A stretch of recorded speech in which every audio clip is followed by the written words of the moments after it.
उत्तर प्रदेश में आज योगी सरकार विभाजन विभीषिका स्मृति दिवस मना रही है। मुख्यमंत्री योगी आदित्यनाथ और उनके दोनों डिप्टी सीएम ब्रजेश पाठक और केशव प्रसाद मौर्य के साथ विभाजन विभीषिका स्मृति दिवस के मौके पर श्रद्धांजलि सभा में शामिल हुए। इस कार्यक्रम में इसी वक्त सीएम योगी बोल रहे हैं, आपको वहीं लिए चलते हैं। जो त्रासदी तक हमें पहुंचाया है वह जातीय विभाजन के रूप में, क्षेत्रीय विभाजन के रूप में, भाषाई विभाजन के रूप में, इन सभी से उभर करके हम सबको राष्ट्र प्रथम के भाव के साथ मिलकर के कार्य करना होगा। भारत की आजादी इस बात के लिए हम सबका आह्वान कर रही है। और याद रखना, भारत केवल दुनिया का सबसे बड़ा लोकतंत्र ही नहीं है, ये लोकतंत्र की जननी भी है। जितनी स्वतंत्रता भारत ने अपने नागरिकों को दी है, दुनिया के अंदर इस प्रकार की स्वतंत्रता किसी भी अन्य देश में अपने नागरिकों को नहीं प्राप्त हो पाई है। हम सबको अपने संविधान पर गौरव की अनुभूति करनी चाहिए। भारत के संविधान निर्माताओं के प्रति अपार श्रद्धा और सम्मान का भाव व्यक्त करना चाहिए। हमें सरदार वल्लभ भाई पटेल की दृढ़ता का सम्मान करना चाहिए। हमें बाबा साहब डॉक्टर भीमराव अंबेडकर के प्रति सत सत नमन करना चाहिए, जिन्होंने अपनी पीड़ा को दबाने के बावजूद भारत की एकता और अखंडता के प्रतीक भारत के संविधान को भारतवासियों को प्रदान किया।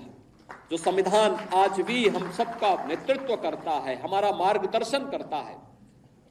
और उन सभी महापुरुषों से जिन्होंने भारत के संविधान सभा के माध्यम से भारत को दुनिया का सबसे बड़ा संविधान दिया, इस संविधान के माध्यम से हम सबको भारत के इस लोकतंत्र पर गौरव की अनुभूति भी करनी चाहिए। और इस लोकतंत्र के साथ मिलकर के कैसे हम लोगों को जो स्वतंत्रता मिली है, इन स्वतंत्रता के उन नायकों के प्रति श्रद्धा का भाव व्यक्त करना होगा, जिन महापुरुषों ने अपना सर्वस्व भारत की आजादी के लिए समर्पित करके अपने आप को बलिदान किया था। आज के इस अवसर पर भारत फिर से अखंड भारत की दिशा में अग्रसर हो सके, महर्षि अरबिंदो के सपने को साकार कर सके, उनकी भविष्यवाणी सच साबित हो सके, इसके लिए हमें भारत को 1947 तक, जब भारत अपनी आजादी का शताब्दी महोत्सव मना रहा होगा, शताब्दी महोत्सव 1947 में जब भारत की आजादी के 100 वर्ष पूरे हो रहे होंगे, उस समय एक ऐसा भारत जो विकसित भारत होगा, शक्तिशाली भारत होगा, सशक्त भारत होगा। और सशक्त भारत के निर्माण के लिए प्रधानमंत्री जी ने आजादी के अमृत महोत्सव के अवसर पर जिन पंच प्रणों की बात की, उन पंच प्रणों में सबसे महत्वपूर्ण प्रण है और वह है नागरिक कर्तव्य। नागरिक कर्तव्य के प्रति हम जिस क्षेत्र में काम कर रहे हैं, किसी भी क्षेत्र में हो सकते हैं, शासन में हो सकते हैं, प्रशासन में हो सकते हैं, पुलिस सेवा में हो सकते हैं, व्यवसाय में हो सकते हैं, युवा हो सकते हैं, किसान हो सकते हैं, महिलाएं हो सकती हैं, समाज के किसी भी तबके में रहकर के वो कार्य, शिक्षक है, अधिवक्ता है, किसी भी क्षेत्र में वो काम कर रहा है, उस क्षेत्र में अपने नागरिक कर्तव्यों का पालन करते हुए राष्ट्र प्रथम के भाव के साथ उसे कार्य करना होगा। राष्ट्र प्रथम का यह भाव जब हमारे जीवन का संकल्प बनेगा, तो भारत के अंदर भारत को दुनिया की सबसे बड़ी ताकत बनने में कोई देर नहीं लगने वाली है। याद रखना, पिछले 10 वर्ष के अंदर भारत की प्रगति दुनिया को अचंभित करती है, दुनिया को आकर्षित करती है। दुनिया अभिभूत है, भारत की तरफ आशा भरी निगाहों से देख रही है। उसे विश्वास है कि भारत अगर सुरक्षित है तो विश्व मानवता सुरक्षित है। और इसलिए भारत की तरफ आज के समय में दुनिया के अंदर कहीं भी कोई संकट आता है तो भारत की तरफ दुनिया देख रही है। भारत की तरफ दुनिया का यह आकर्षण हमें एक नए भारत का दर्शन कराता है।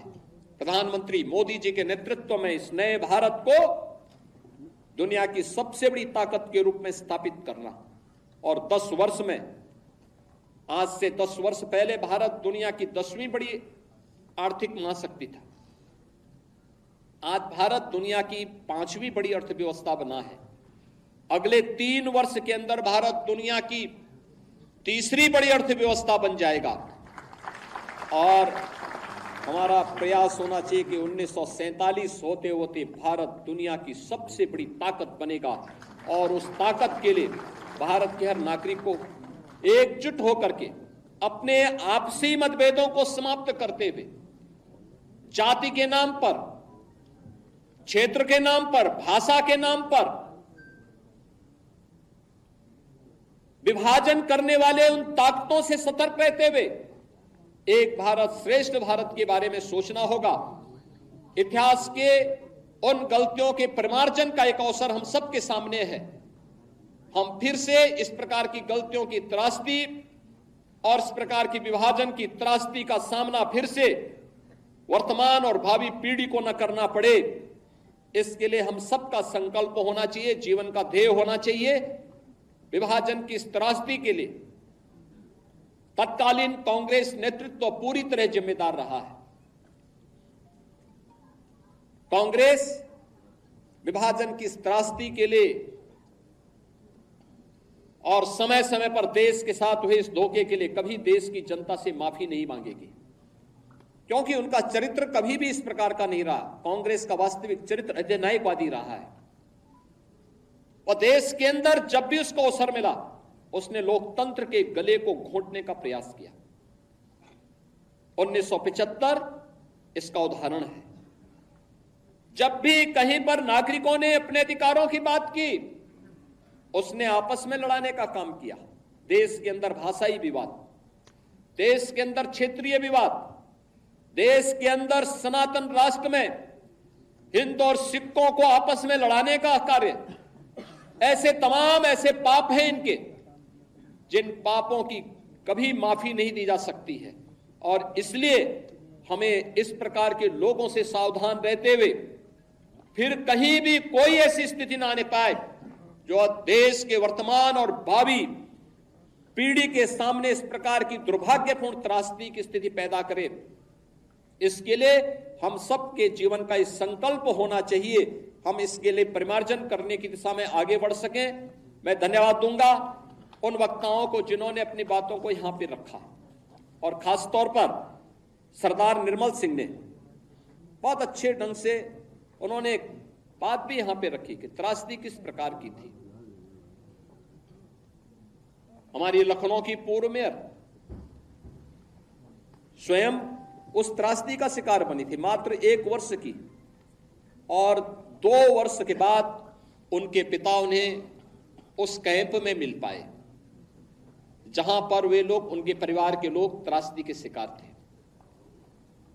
किस प्रकार की स्थितियां थी, बैलगाड़ी से चल रहे हैं, उनको भी पता नहीं उनका ठिकाना कहां है, कहां लक्ष्य है, कोई पता नहीं। किस प्रकार के दृश्य थे, किस प्रकार की त्रासदियां थी। बरसात का समय, नदी नालों में पानी, भीषण गर्मी, उमस, और उस समय अपने परिवार के साथ अपने पुरखों की भूमि को छोड़ करके जाना। उन स्थितियों में अपने इष्ट देव को छोड़ करके जाना किस प्रकार का दृश्य रहा होगा, आज भी हम देख सकते हैं। ननकाना साहिब में हमें गुरु नानक देव जी के प्रकाश पर्व में वहां कीर्तन का अनुमति नहीं होती है, नगर कीर्तन की अनुमति नहीं मिल पाती है। कोई भी आयोजन वहां करने की स्वतंत्रता नहीं होती है। और सिंध तो हिंदू बाहुल्य था, सिंध तो आज भी सिंधी बाहुल्यता का राज्य है। योगी आदित्यनाथ को आप सुन रहे थे। योगी आदित्यनाथ विभाजन विभीषिका स्मृति दिवस के मौके पर कार्यक्रम में शामिल हुए और उस कार्यक्रम को वो संबोधित कर रहे थे। आज अपने दोनों डिप्टी सीएम के साथ मौन पदयात्रा कर पहुंचे और उन्होंने वीर क्रांतिकारियों को नमन किया, श्रद्धांजलि दी, सरदार पटेल को जाकर के श्रद्धांजलि दी और उसके बाद जो कार्यक्रम था उसको संबोधित किया और उस वक्त को याद किया जब देश आज़ादी से पहले विभाजन की त्रासदी को झेल रहा था।